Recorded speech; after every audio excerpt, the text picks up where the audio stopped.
Alright, we're jumping straight into things today because breaking news out of Cleveland. Cleveland Browns have just re-signed Kareem Hunt earlier this morning.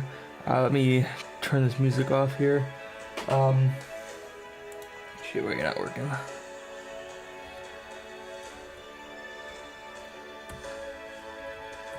Okay, hang on. Alright. Sorry about that, guys, but no. So, Cleveland Browns have just re-signed Kareem Hunt earlier this morning. What does this mean? Well, with Nick Chubb being out for the year officially, Cleveland was going to rely on Jerome Ford, which, I mean, that might get you through for like a week, maybe 2 weeks, but that's not going to get you through an entire season. Now, I've pulled up the head-to-head stats between Nick Chubb and Kareem Hunt. The selected years that I've picked out for these comparisons are going to be from, 2020, when they were both in Cleveland at the same time, up until, 2022. So that's where you start seeing some of these numbers. Now, Kareem Hunt is not the same type of running back that Nick Chubb is, all right? These are two completely different types of players. All right, Nick Chubb, he's a power running back. Kareem Hunt, he's more of a balanced receiving back. And you can just tell by the yardage. And yeah, the rush attempts do have something to do with that. But I mean, just the average yards per attempt, I mean, that just shows you that these are two completely different running backs, and it's really tough to compare them.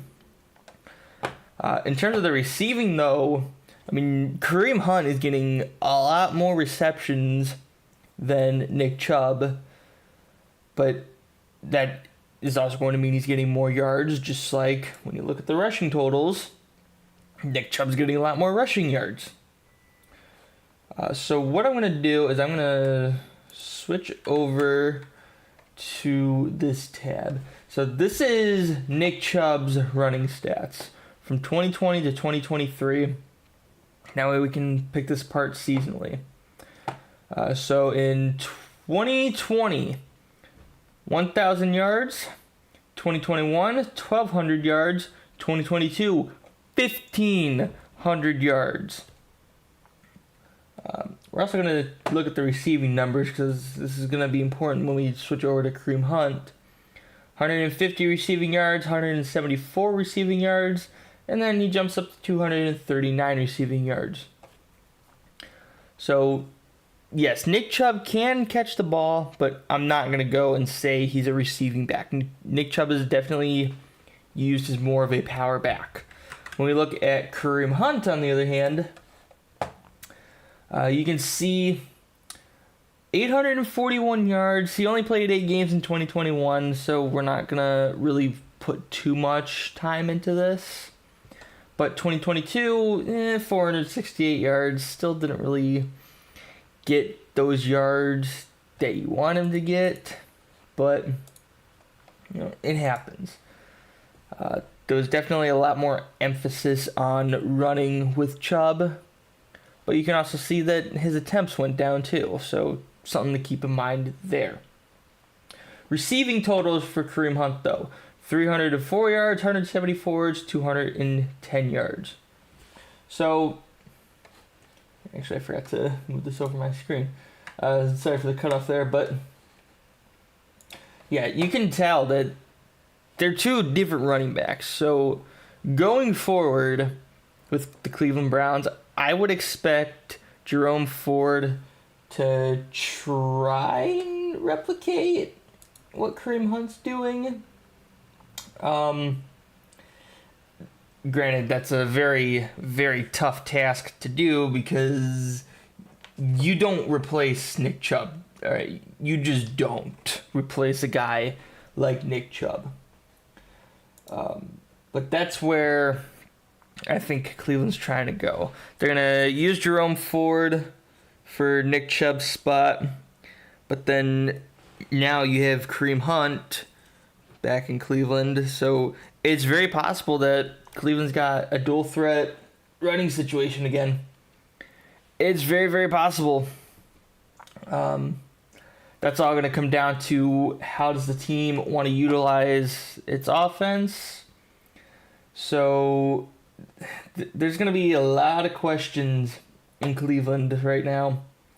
Heading into this week especially, which we'll get to a little bit later on. But yeah, that's where we're at.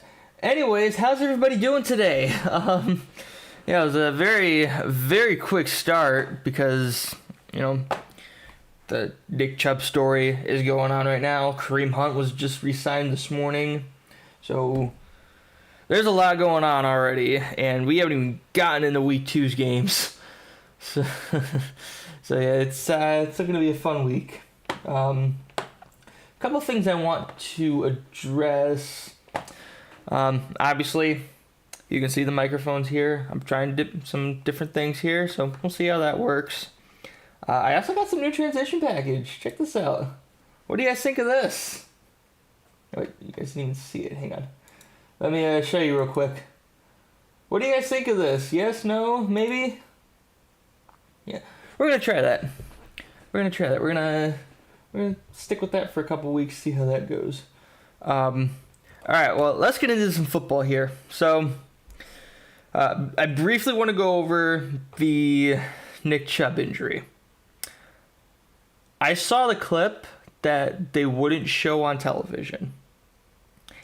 And believe me when I say that I'm not just saying this as a football guy.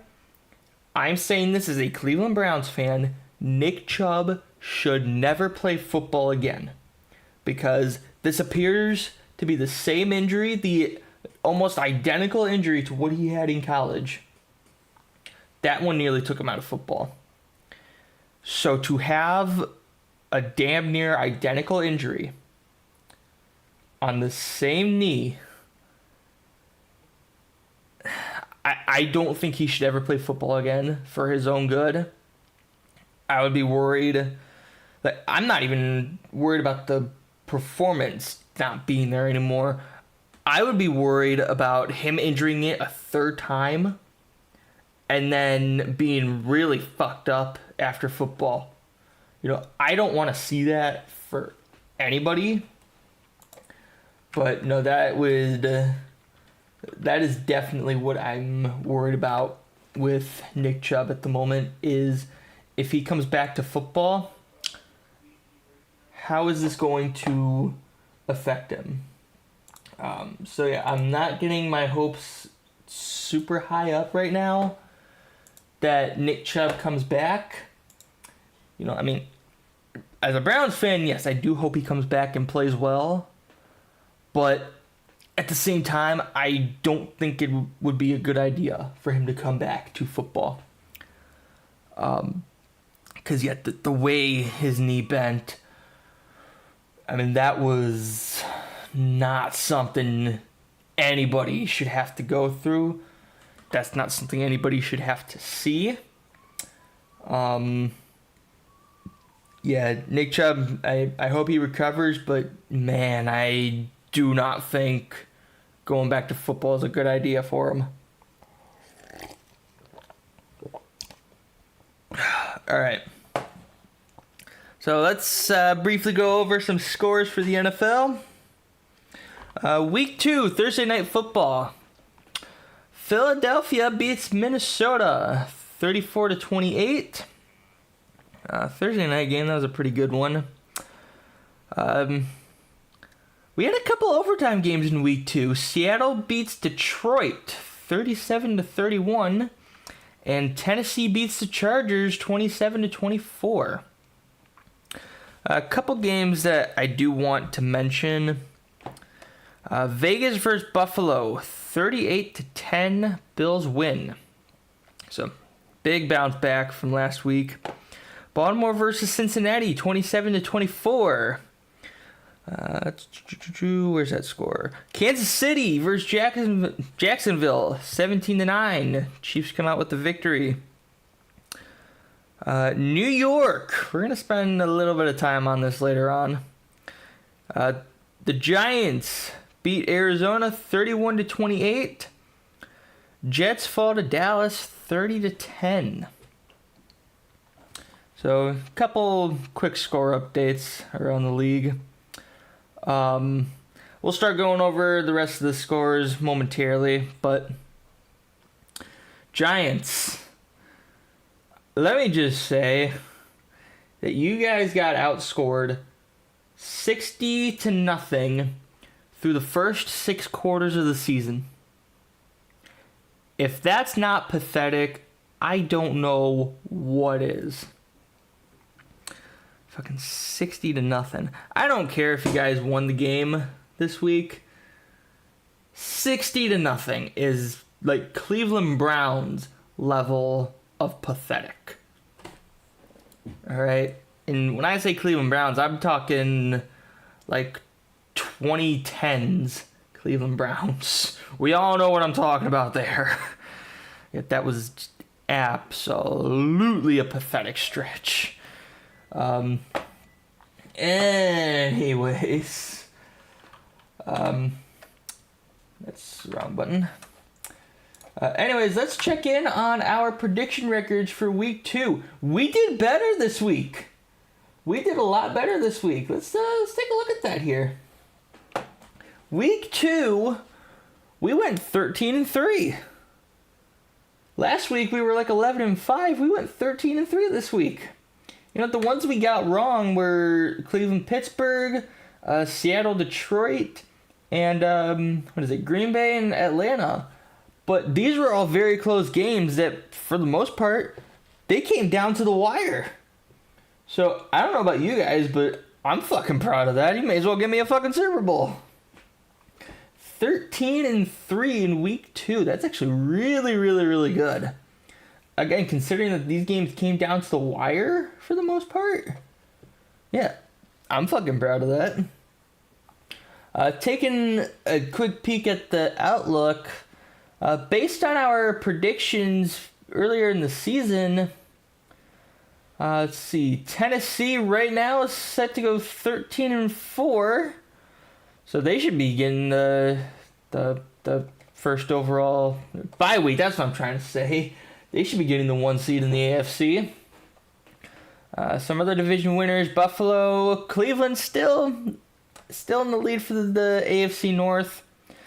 Chiefs. AFC West is their division to lose. I don't think there's any question. Looking at the NFC, 49ers currently have the bye week.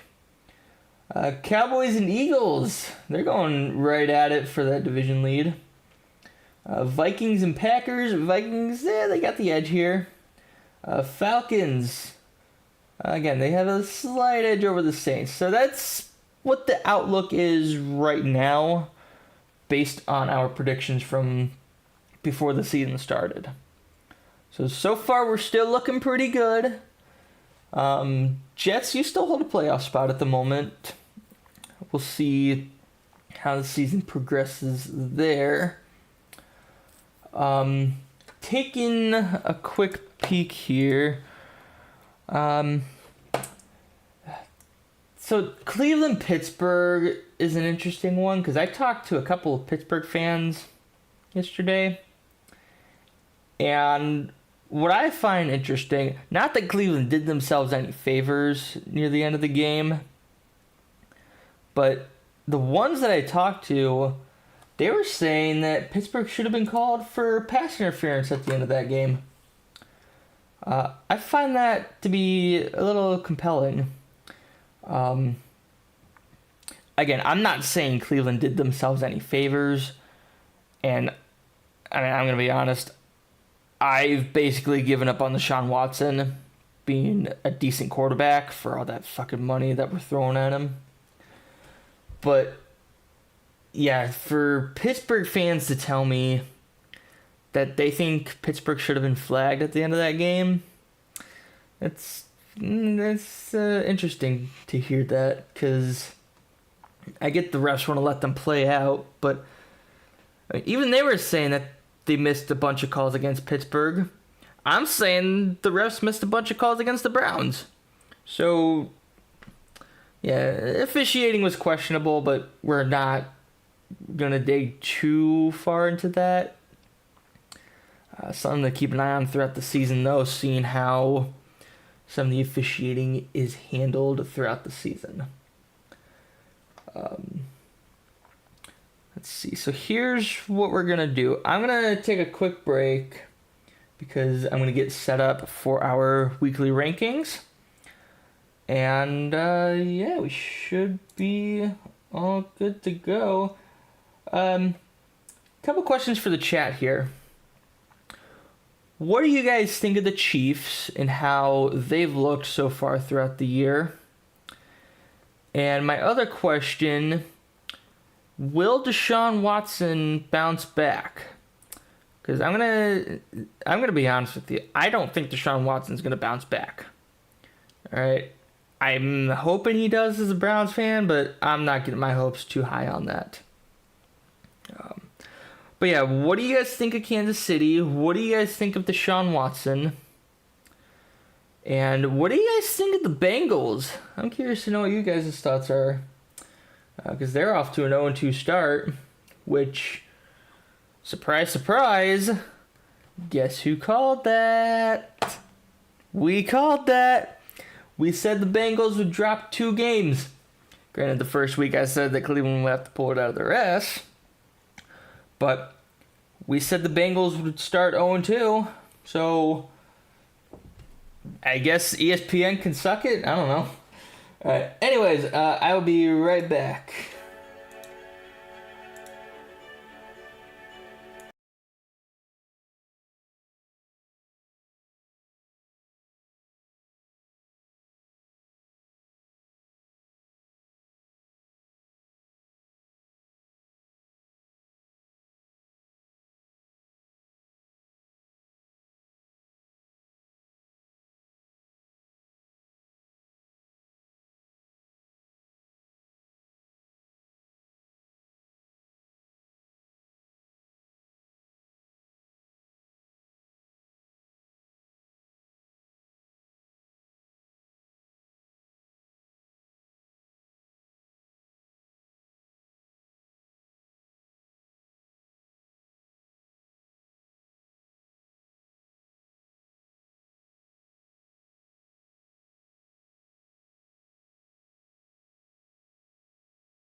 So, we are now on our tier list for the weekly rankings. So, a couple things I want to address.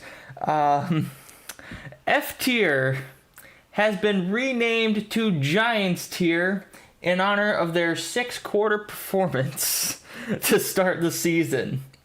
Because if that's not pathetic, I don't know what is, and I just feel like it's appropriate to have a tier named after the Giants.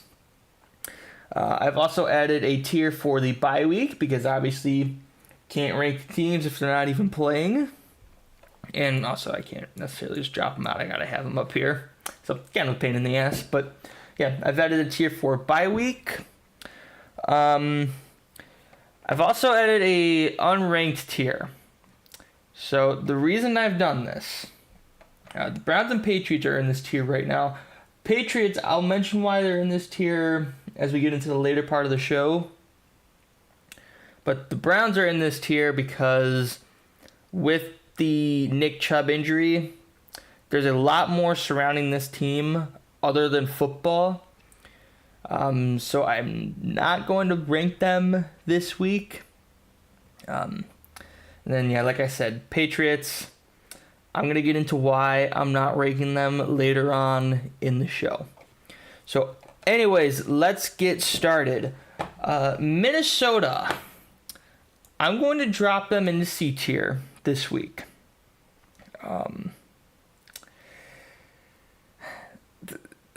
That Thursday night performance was just not a great outing. I mean, sure, Cousins only threw 1 pick, but the team overall, a lot of turnovers.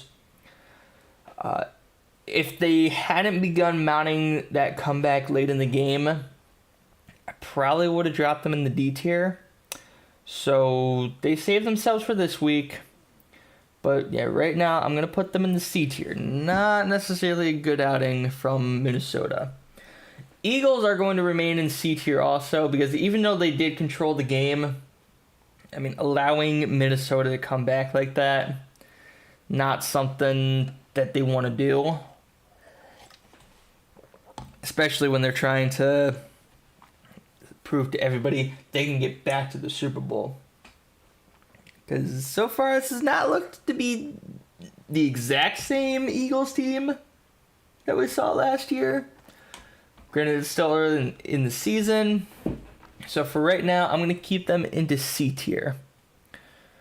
The Bengals, I'm going to drop them into D tier. Yeah, they did have a surge in the second half against Baltimore. But that offense is not looking too hot at the moment. Defense is also showing its share of struggles. But, I mean, this week there was no weather excuse like there was in Cleveland. So, and I even asked the question after that Cleveland game, why was Cleveland able to figure it out? Why did Cincinnati not do anything with the ball when they had it? Well, clearly there's an issue with the Bengals. You know, am I saying that Bengals should be panicking right now? No, I'm not saying they should panic. You know, we had them starting 0-2 to begin with. But something clearly is not right with Cincinnati. And so they're going to go into D tier. I'm sure once they figure it out, they will move right back up again. But right now, they got to start figuring out why is their shit not together at the moment. Let's see. I'm going to keep... no, we'll get back to that later. I was going to talk about the Ravens, but we'll come back to that. Let's see. I'm going to keep... I just fucking said that. Jets. If the Giants weren't as pathetic as they are this year, they would be in F tier.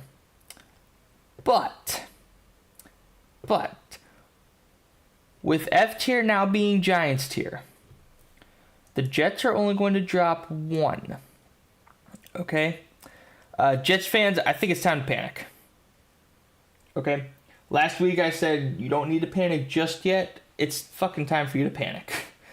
Zach Wilson does not look any better than he did last year or the year before that. For being a number 2 overall pick, it's not looking good. Your defense is not looking too hot right now. And your offense, even on the ground, is not getting much of anything going. So, yeah, Jets fans, you have plenty of reason to be panicking right now. But again, if it wasn't for this being Giants tier now, you would very easily be in this tier. So thank the Giants for that one. I'm going to drop Dallas to A tier this week because even though they had pretty much the same performance as they did against the Giants, they weren't necessarily able to capitalize on the Jets' turnovers. I mean, they got a lot of field goals out of it, but they didn't really put touchdowns on the board. So it's not really a knock on Dallas. If they play well again, they will most likely move right back up into S tier. But for right now, I'm going to put them in A tier for this week. All right, they're still very much in the same class as the Niners, but for this week, I'm going to put them down into A tier. I want to see them capitalize on some of these turnovers. See the Ravens. I'm going to put them down in the C tier. They played well, but I wanted to see a little more out of them, especially knowing that since he was struggling. So I don't think it was necessarily a B tier performance this week, but I'm sure they'll jump right back up next week, assuming they perform well, which they should. They should. Ravens will probably get back into B tier. Miami. You guys did not play very well. I mean, you played okay, but you did not look like you were there. Compared to the game against the Chargers, Miami just did not look the same, so they're going to take a pretty significant drop down to C tier. It did not look like very inspired football. And Tua, I get it. Tua's going to shut up the haters, but then 5 minutes later, he gives us another reason to hate on him. So I want to see some inspired gameplay coming out of Miami because, Tua, he's got to stop doing some stupid shit that almost costs Miami a game. He threw a pick in the fourth quarter, and granted, it didn't affect the outcome by any means, but he's going to be due for that. So, yeah. Obviously, we're not talking about the Patriots this week, so that's going to skip us right down to the Steelers. They're going to stay in D tier. All right. Their defense, if I was grading their defense, Pittsburgh would be in A tier. But this is a team grade. And that offense that Pittsburgh has, we knew it was going to look bad going into the season, but this offense somehow looks worse than it did last year. I'm not sure how that's possible, considering that their offense was already a piece of shit, but yet they somehow managed to get worse. Their offense looks almost as bad as Cincy's. So, yeah, they're going to stay in D tier. Unless this offense improves, they're going to stay in D tier, because that is pathetic. Atlanta's actually going to move up into B tier this week. They played very, very well against the Packers. That game came down to the wire. That game... Where's that game at? Falcons. Fuck, I just had it. 25-24. That game literally came down to the wire. Have the Falcons shed their choking label? Have they recovered from 28-3? Is this team going to make a playoff push? Based on our predictions, they should. But I mean, who knows? If they continue to play well, I mean, they might very well make a run for the division. You know, Atlanta might not be a team to fuck with this year. We'll see. Green Bay, I'm actually going to keep in A tier, all right? Even though they lost to Atlanta, I'm going to keep them in A tier, all right? They're still playing very well. I don't think Green Bay has any reason to panic, all right? I'm sure if they can have another game similar to what they played against the Bears, we might see Green Bay in S tier, believe it or not. We'll see. We will see. Now, the Raiders were playing against Buffalo this week. I'm going to compare this to how the Packers played against the Bears in week 1. The Raiders got outplayed much like the Bears did. But the problem is the Bears were actually able to execute on a lot of things. And the Raiders seemed to regress from the week before. So, Raiders, I'm going to drop you in the D tier. Does this mean you should be panicking? No. But I would assume that Raiders fans have a reason to be on edge. Garoppolo's not looking too great at the moment. So, I would expect him to be able to turn it around. But I'm not sure he's going to go back to San Francisco form. At least not for a while. Buffalo bounced back from last week very, very well, considering he didn't throw 3 interceptions. But if I was grading Josh Allen alone, then I'd be putting Buffalo in the D tier. Because this looks like rookie Josh Allen and not could be MVP Josh Allen. But the team played well, and that's what this is about. All right? The team played well, so I'm going to keep him in C tier. I'm sure Josh Allen will return to form, but right now he's looking like rookie Josh Allen, which that would be a step back for Buffalo if that is the case. So just keep that in mind as the season goes on. Detroit. Detroit's an interesting one. You know, they played against Seattle. That game, another one that came down to the wire, and that was one of the overtime games, as I mentioned earlier. I'll buy into the hype. I'll put Detroit in the B tier. We'll see what happens. Because, yeah, they're playing very well. Unless some catastrophic event happens with Detroit, I think I'm going to put them in B tier for right now. I'll buy into you guys. Seattle still needs to show me that they're not going to, collapse.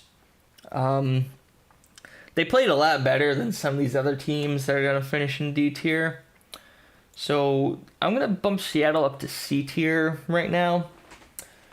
Don't expect them to stay here if they don't look too hot as the year goes on.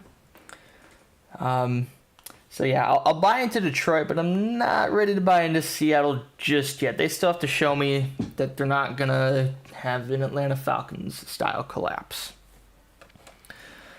As for Tennessee, we're going to get into the Tennessee versus Chargers game. Tennessee played well, but I'm not convinced by their performance that they can execute in the playoffs. Derrick Henry is yet to rush for 100 yards. And Ryan Tannehill seems to have gone back to Dolphins form. Because remember, he came over from Miami a number of years ago. But Ryan Tannehill's not looking the hottest at the moment. So I think I'm going to keep Tennessee in the C tier. You know, they almost have enough to put them in B tier, but I'm not convinced. All right, I'm really not convinced that Tennessee can execute at a playoff level. As for the Chargers, they played very well also, but I think what I'm going to do, I'm going to drop the Chargers down into B tier. All right, I know that they're 0-2, but they can't really finish games at the moment. And I mean, again, I get it, it's an overtime game, but I don't think the Chargers can close out a game just yet. You know, if they continue to play well, I'm sure they'll stay in this tier, but they got to start closing out games, otherwise they're going to start dropping more. And for Chargers fans, they don't want to see them drop. They want to see them go up. They want to get where the Niners are. Let's move on to Tampa Bay. They're going to stay in B tier. All right, they played very well against Chicago. They closed that game out pretty good. Baker's looking just as good as he did in Cleveland, so that's something to be praising about if you're in Tampa. As for Chicago, they're teetering on D tier. All right, Chicago's very close to this D tier line. But I'm going to keep them in C tier right now. I'm going to give it another week before I say, yes, Chicago, it is time to panic. Yeah, they're going to need to pull a really good performance. They're going to have to play about as good as they did against Green Bay in order for me to not want to drop them down. All right? Believe me, they're very close to dropping down.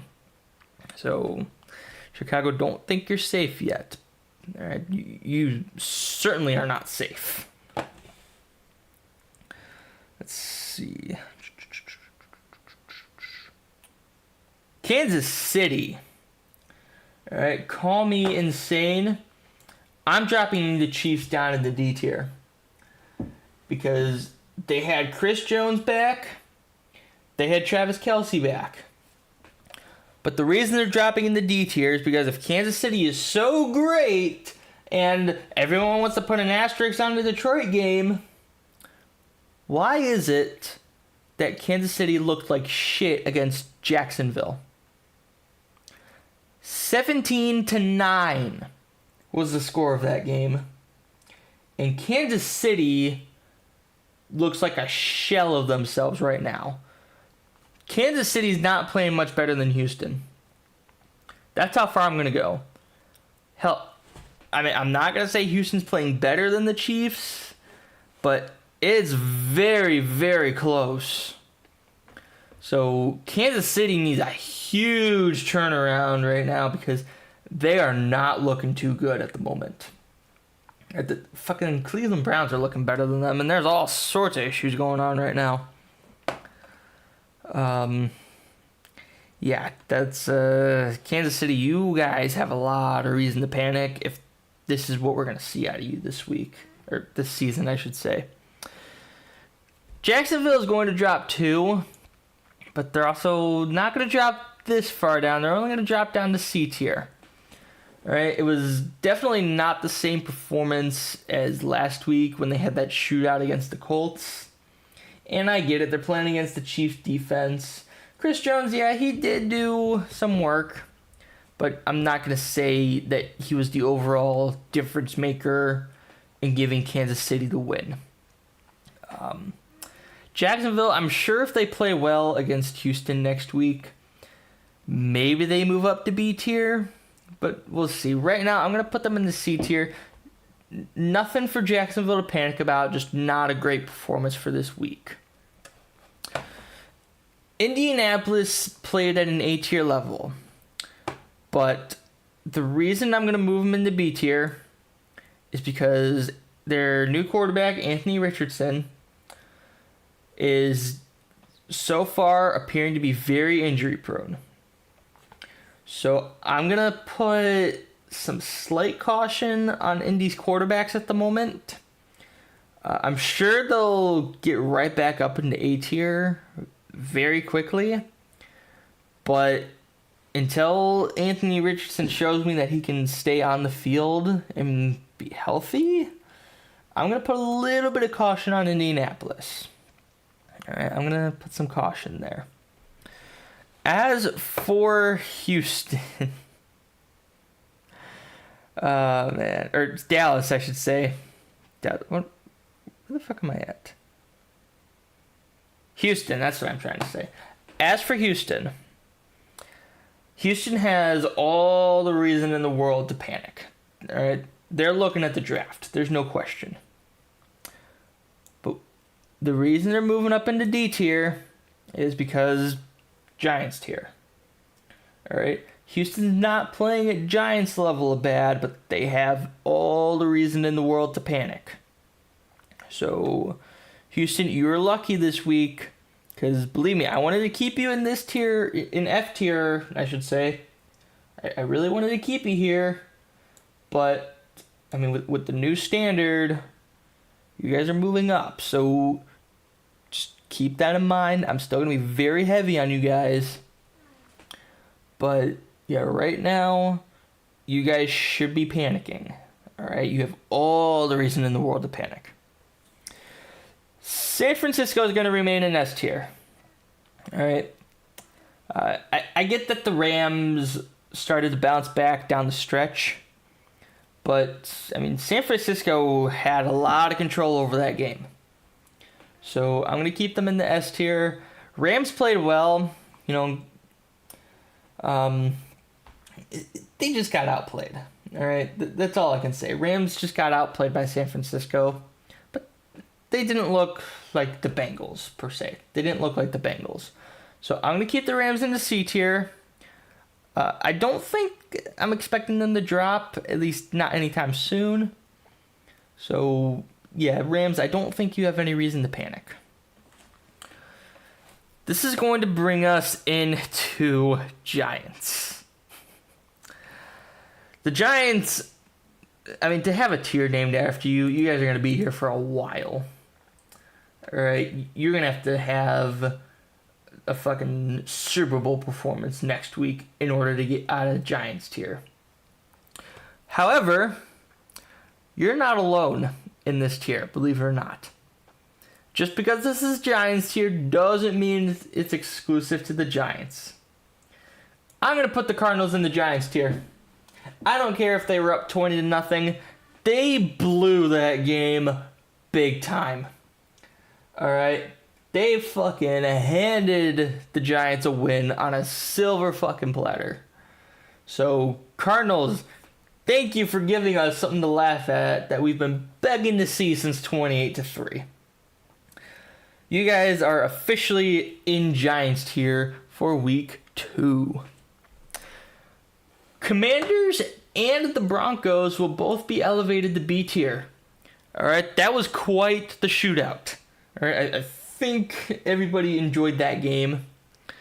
Now, Denver, keep this in mind. You guys are very volatile. All right. Unless you guys do that again, you're probably going to end up in C tier. I'm not going to go as far and say D tier, but you guys still have a lot of work to do before I'm convinced that you are a solid B tier team. All right. The only reason you're in B tier is because this is a weekly ranking. And I'm going to be honest, you guys performed very well this week. So you've earned your spot into B tier. Please, for the love of God, turn yourselves around and hold on to this. Otherwise, like I said before the season, I'm not convinced Sean Payton's going to be the guy to turn this team around. But, yeah, just don't blow this, guys. I swear to God, if you fucking blow this. Boy.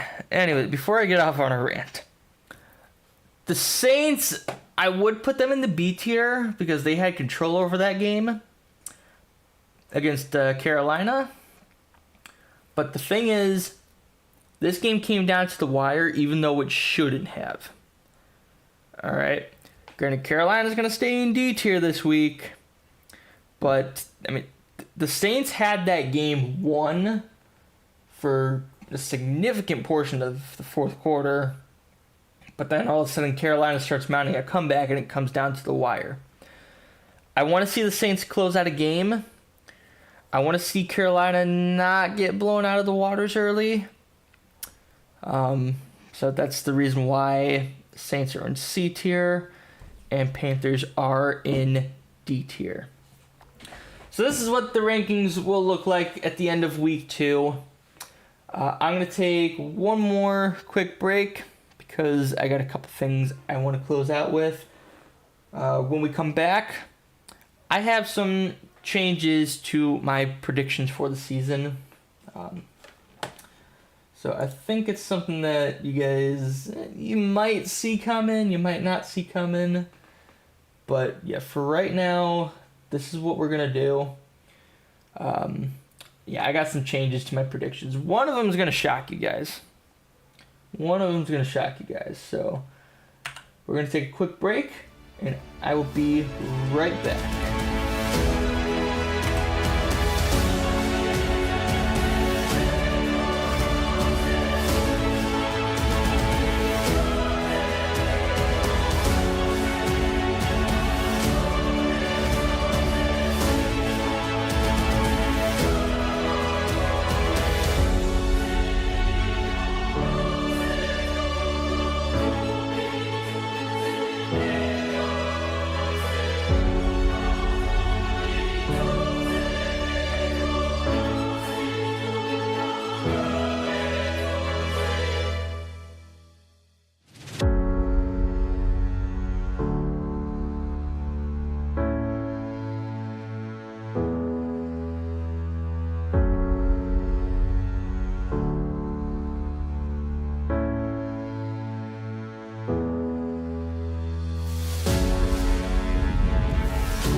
Alright, so we are looking at our predictions for the season. This is what we finished off with for week 3.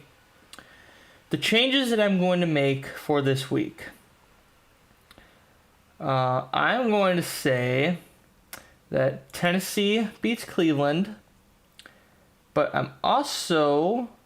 there's one more change I'm going to make.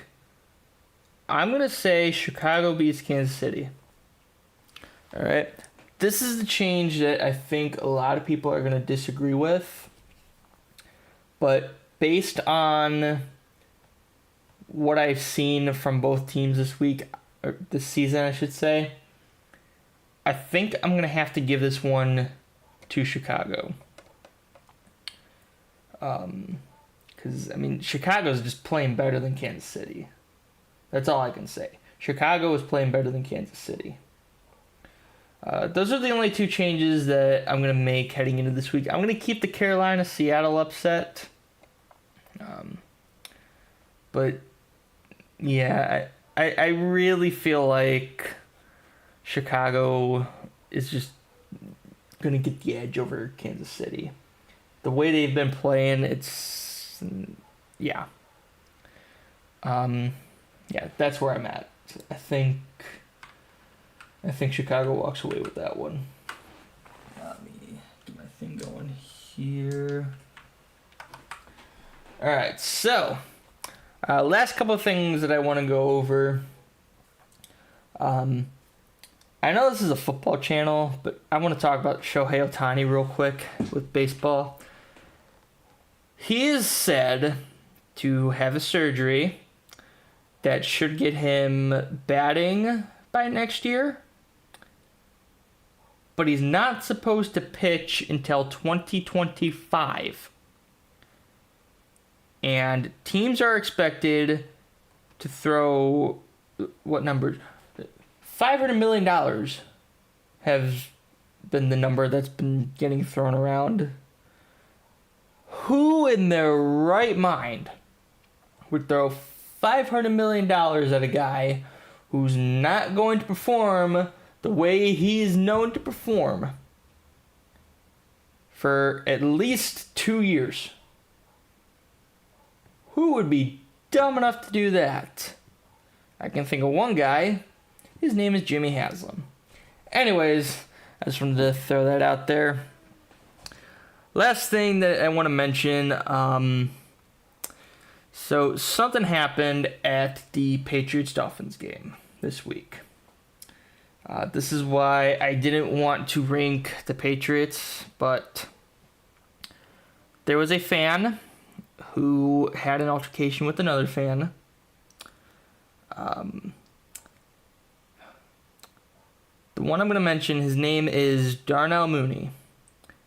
And he, unfortunately, has lost his life in the altercation. I don't want to get into the details about it, but the reason I bring this up is because as football fans, sure, we're gonna talk shit. We're gonna get involved with each other. But to have an altercation to the point that you have to start fighting each other and ultimately it ends up costing life should not happen in sports, at concerts, any sort of event. All right, that should never be the case. So I just want to say that I hope that the person responsible is held accountable for this. I hope that we can all look at this and say we should do everything we can to avoid this, because it's sports. Yes, we're gonna talk shit about each other. Maybe if you're with the boys, a little pushing and shoving with each other, but don't be getting into altercations with people. Just don't get into altercations with other people, especially now that we've seen what could happen. So, yeah, I hope the person is held accountable for it. Mr. Mooney, he will be missed, I'm sure. And yeah, so sorry for ending on a negative note, but yeah, that's where we're at. Anyways, tomorrow it's Niners versus the Giants, and I think we all know how this game is going to go. So I got San Francisco winning this game 5 times over, and yeah, that's all I got for you guys. We'll see you next week.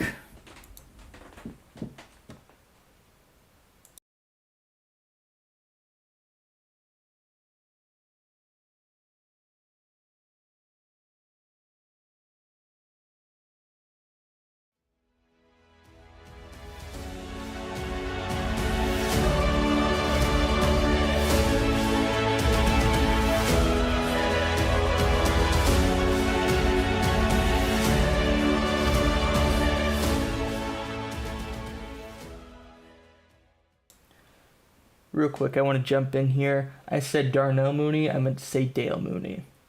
Yeah, as you see on screen, rest in peace, Mr. Dale Mooney.